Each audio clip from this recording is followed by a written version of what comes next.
Joining us now for more, Washington State Congressman and also ranking member of the House Armed Services Committee, Congressman Adam Smith, a Democrat. So, Congressman, your thoughts about where this is headed. Isn't this a much better deal than any previous president, especially Barack Obama's deal? No. I mean, there's no deal. Iran has agreed to absolutely nothing about their nuclear weapons program. So I don't see how anyone can claim that this deal is better than the JCPOA, which actually did stop Iran's development of a nuclear weapon. There's no deal here. Iran has not agreed to anything on the nuclear weapons. We are negotiating over getting the Strait back open, which was open before the war even started. So someone's going to have to help me out here on how we're better off than we were when we started this very, very costly war just a few months ago. Well, many will say that clearly Iran's nuclear program, it's a pile of dust from those B-2 bombers a year ago. And they would also say there's clearly been a major decimation of their army, of their navy. Isn't that saying something?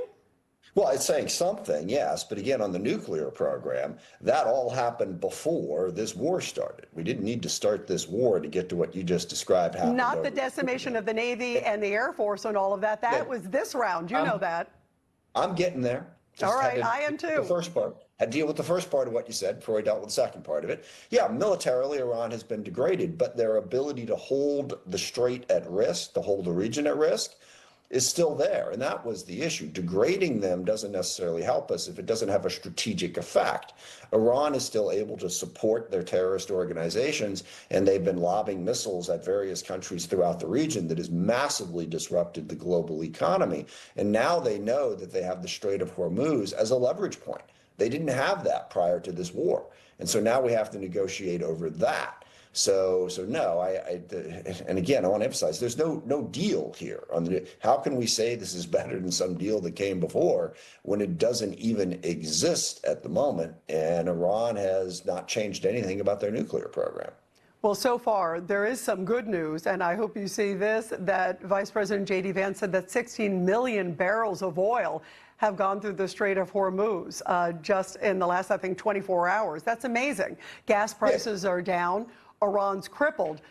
So if indeed if they can continue this path, would you be optimistic if they can continue this path? We had all of that before we started the war.